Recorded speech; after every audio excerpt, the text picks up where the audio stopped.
Hello friends, मैं हूं गौरव और 2019 में यूएस के एरिया 51 के राज को खोलने के लिए 20 लाख लोगों ने एक साथ स्टॉर्म एरिया 51 इवेंट पेज पर साइन किया।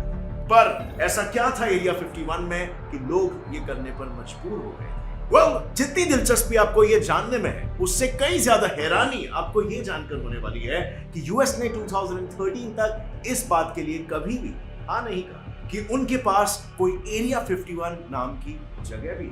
वहां हर चीज इतनी ज्यादा टॉप सीक्रेट रखी गई थी और रखी जाती है कि खुद उस देश की प्रेसिडेंशियल कैंडिडेट हिलरी क्लिंटन ने लोगों को ये कहकर वोट लिया था कि अगर वो प्रेसिडेंट बन जाती है तो उस एरिया 51 के सारे राज खोलकर लोगों के सामने रख देगी। और अगर आप एरिया 51 के बारे में ऑलरेडी जानते हो या फिर नहीं जानते और ये सोचो कि यूएस के एरिया 51 से हमारा क्या ताल्लुकात है, तो ताल्लुकात है, क्योंकि एरिया 51 जैसे ही एग्जैक्ट जगह इंडिया में भी है।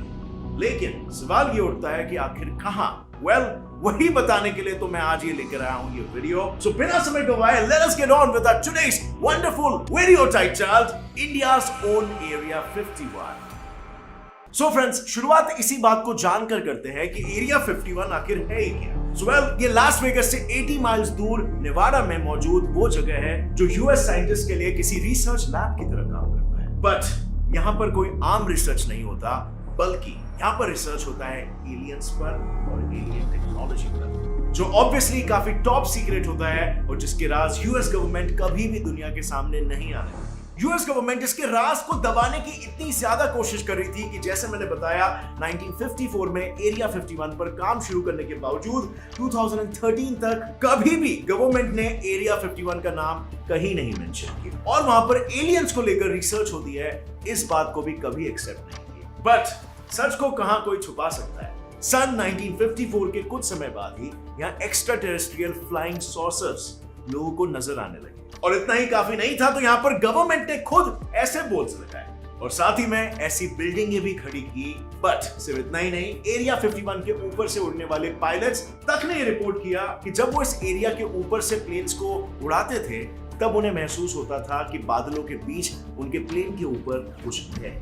बट सबसे हैरान कर देने वाली बात तब सामने आई जब रॉबर्ट स्कॉट मजार नामक इंसान ने Las Vegas TV station glass को यह बताया कि एरिया 51 के ऊपर 9 एक्स्ट्रा टेरेस्ट्रियल फ्लाइंग सॉसर्स की रिवर्स इंजीनियरिंग की जा रही है और उसने वहां पर एलियंस को बात करते हुए सुना।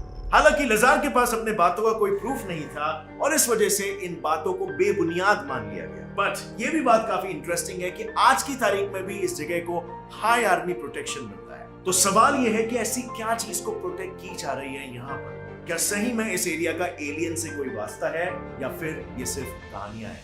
अब इससे पहले आप इन सवालों के जवाब ढूंढने के पीछे लग जाओ, ये मत भूलो कि कुछ सालों से इंडिया में भी एक ऐसा ही एरिया है जिसकी खबरें सोशल मीडिया प्लेटफॉर्म्स में वायरल हो रही है। सो क्या इसमें कोई सच्चाई है? क्या सच्ची में हमारे देश के पास ऐसा कोई एरिया है और किन फैक्ट्स के बेसिस पर हम ये कह सकते हैं कि इंडिया में भी एरिया 51 जैसी एक जगह है? फ्रेंड्स, इसका जवाब है शायद हाँ, क्योंकि इंडिया में एक नहीं बल्कि 5 ऐसी जगह है। सबसे पहले इस यकीन को पक्का करने वाली जगह है नंबर 1 पोखरण टेस्टिंग साइट। बिल्कुल, इंडिया को एक न्यूक्लियर पावर्ड कंट्री बनाने वाले पोखरण टेस्ट साइट को आज लोग इंडिया का एरिया 51 कहते हैं और शायद आप भी मेरी ये बात सुनने के बाद यही कहोगे, क्योंकि आज से करीबन 2 दशक पहले भले ही यहाँ पर न्यूक्लियर टेस्टिंग की गई थी, बट आज यहाँ की सिक्योरिटी उस वक्त से भी 5 गुना ज्यादा बढ़ चुकी है, क्योंकि आज की तारीख में इंडिया की टॉप 5 एजेंसीज यहाँ पर 24/7 सिक्योरिटी चेक रखती है ताकि किसी भी तरीके से यहाँ की बात दुनिया में ना फैले।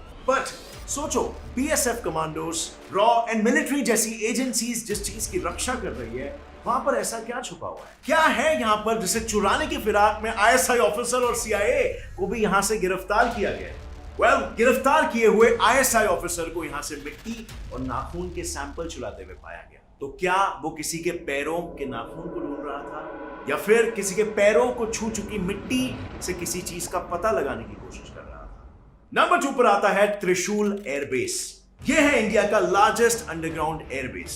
पर एक एयरबेस का एलियन से क्या वास्ता हो सकता है?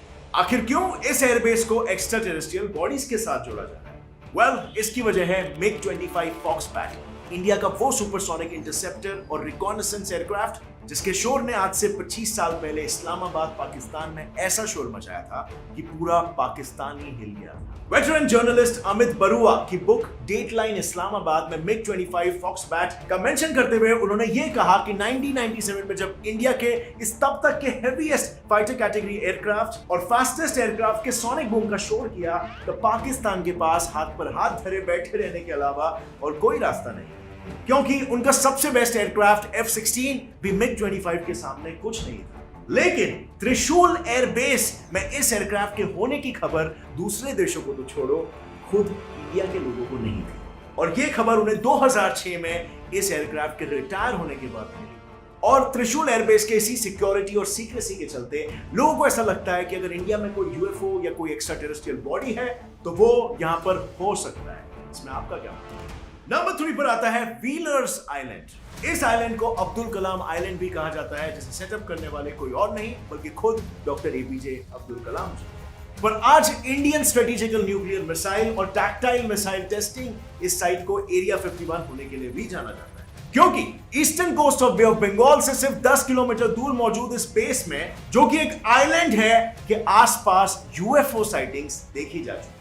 सिर्फ शिप की मदद से पहुंचे जाने वाले इस आइलैंड के पास ईस्टर्न कोलकाता में एक टैक्सी से यूएफओ को 2007 में देखा गया था।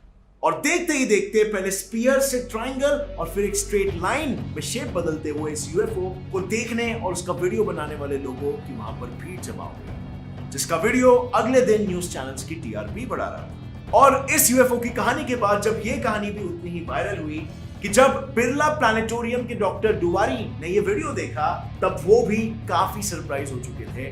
बट पब्लिक में वायरल हो चुकी इस यूएफओ की कहानी को छुपाने और दबाने के लिए फुटेज में नजर आ रहे एलियन स्पेसशिप को वीनस प्लैनेट बताकर जल्दी रफा दफा करते हैं। बट जिन लोगों ने अपनी आंखों से यूएफओ को देखा था आज भी वो इसे सच ही मानते आ रहे हैं। Number 4, Andaman and Nicobar island Indian ocean में बसा ये आइलैंड एक आइसोलेटेड लैंड तो है, बट इस आइसोलेटेड आइलैंड पर बड़े बड़े साइंटिस्ट और रिसर्चर का आना जाना लगा है। क्या तक कि इस आइलैंड पर रिसर्च लैब्स और सेंटर्स भी बने हुए हैं। और ऐसे में ये सवाल सामने आता है कि अगर ये आइलैंड आइसोलेटेड है, अगर इस आइलैंड पर इंसान ही नहीं रह रहे हैं, तो आखिर साइंटिस्ट वहां पर रिसर्च सेंटर बनाकर क्या ढूंढ रहे हैं? वेल, इसका जवाब कुछ भी हो सकता है, लेकिन कई सारे लोग ये बिलीव करते हैं कि यहाँ पर कुछ बहुत ही खुफिया किस्म का रिसर्च होता है, बिल्कुल कुछ उस तरह का रिसर्च जो एरिया 51 में होता है। शायद साइंटिस्ट यहाँ पर दिन रात एक करके ब्रह्मांड में मौजूद एलियंस को ढूंढ रहे हैं, या फिर उनसे कम्युनिकेशन एस्टैब्लिश करने की कोशिश कर रहे हैं, या फिर उन्हें एलियंस ऑलरेडी मिल चुके हैं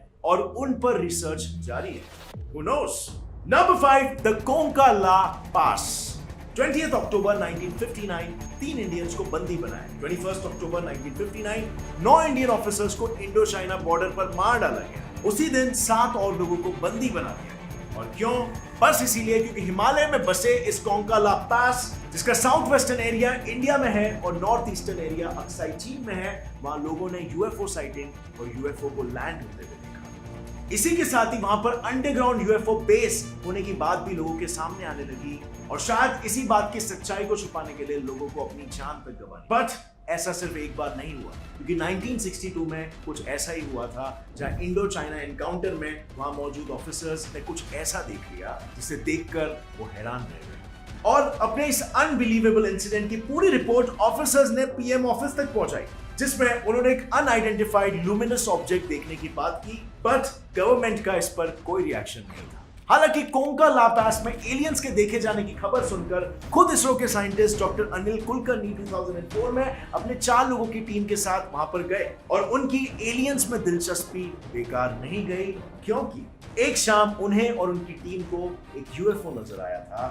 पर दूर से उनकी तस्वीरें लेकर जैसे उसकी टीम उस उड़न तस्करी के पास पहुंची, वो रुक गया, उसने अपना रास्ता और रंग बदला और डॉक्टर की टीम से दूर चला। और डॉक्टर कुलकर्णी के हिसाब से वो ऑब्जेक्ट यूएफओ ही था और कुछ नहीं। अब फ्रेंड्स, सो ये सारी बातें और ये सारे न्यूज इस तरफ इशारा कर रहे हैं कि इंडिया में भी एलियंस या एलियन को ढूंढने वाले बेसेस हो सकते हैं, पर ऑब्वियसली हमें पक्के सुराग अब तक इतने नहीं मिल पाए। बट इसके अलावा मैं एक ऑल्टरनेट पर्सपेक्टिव भी प्रेजेंट करना चाहूंगा, जो मेरा खुद का पर्सपेक्टिव है। मेरे हिसाब से हम ह्यूमंस का एक वियर्ड फैसिनेशन होता है towards stories and conspiracy theories.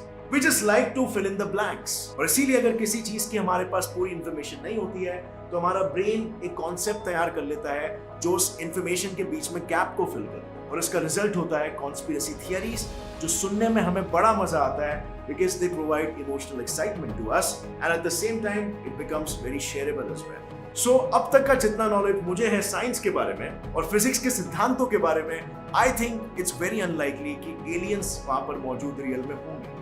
और ऐसा ही कुछ बाद में कुछ रिपोर्ट्स ने एरिया 51 के बारे में भी कहा। यूएस की अगर हिस्ट्री को देखा जाए तो नेवाडा में मौजूद इस बेस का नाम न्यूक्लियर टेस्टिंग साइट के एरिया 1, 2 और 3 की वजह से पड़ा। उस एरिया के पास ही मौजूद न्यूक्लियर टेस्टिंग साइट के एरिया 1, 2, 3 में बटे होने की वजह से मिला, जिसे प्रेसिडेंट ड्वाइट आइजनहोवर ने 1954 में अपने हाई ऑल्टीट्यूड रिकॉनेसेंस प्रोग्राम के लिए चुना था, जहां पहले U-2 प्लेन्स की मेकिंग और टेस्टिंग की गई थी और फिर SR-71 ब्लैकबर्ड की, और अब न जाने कितने ही दूसरे प्लेन्स की मेकिंग और टेस्टिंग वहां पर की जा रही है। और साथ ही U-2 जहां पर 60,000 से 70,000 फीट जितने ऊंचाई पर आसमान में उड़ने के लिए जाना जाता था, वहीं SR-71 80,000 फीट की ऊंचाई पर उड़ सकता है, जिसके चलते यह कहा जाता था कि पायलट्स को उनके प्लेन के ऊपर किसी होवरिंग ऑब्जेक्ट के होने का शक होता था। वेल, बिल्कुल वो वही एयरक्राफ्ट्स होते थे जिनका सच बाय द वे दुनिया से छुपाने के लिए यूएस गवर्नमेंट्स ने ऐसी चीजें बनाकर दिखाना शुरू कर दिया। और अब यानी कि आज की तारीख में यूएस एयरफोर्स ने इस पूरी जगह को अपने अंडर ले लिया है और वहां पर किसी भी आम इंसान को आने की इजाजत नहीं है। जैसे उन 20 लाख लोगों को जिन्होंने एरिया 51 में एक मजाक के चलते बात का बतंगड़ बनाकर एक साथ वहां घुसने का प्लान तो बना लिया, बट यूएस एयरफोर्स ने उन लोगों को पहले ही फटकार लगाकर गलती से भी ट्रेसपास करने पर कड़ी सजा देने का वार्निंग दे दिया। अब हालांकि ये सब सुनकर आपको एरिया 51 की मिस्ट्री के सारे पजल पीसेस एक क्लियर पिक्चर फ्रेम करते हुए नजर आ रहे हैं, बट जरा सोचो, ये भी तो हो सकता है कि ये यूएस गवर्नमेंट की कोई चाल। वेल, आपको क्या लगता है? क्या आप सच में इन एलियन की थियरीज पर विश्वास करते हो, या फिर आपको लगता है कि यूएस गवर्नमेंट जो कह रही है वो बात सही है, या फिर कोई और राम कहानी है? अपना जवाब नीचे कमेंट सेक्शन में लिखना, और अगर इस वीडियो से आपको कुछ भी नया सीखने मिला तो एक लाइक जरूर ठोकना। हमारे चैनल को अभी सब्सक्राइब कर लो और बेल नोटिफिकेशन दबाओ ताकि आगे आने वाली हमारी कोई भी वीडियो की अपडेट आप मिस ना कर सको। बेल नोटिफिकेशन दबाना मत भूलना फ्रेंड्स, क्योंकि ऐसे इंटरेस्टिंग और नॉलेज बढ़ाओ वीडियोस मैं आपके लिए रोजाना लाते रहूंगा। See you in another one. Till then, as always, stay curious, keep learning, and keep growing. Jai Hind.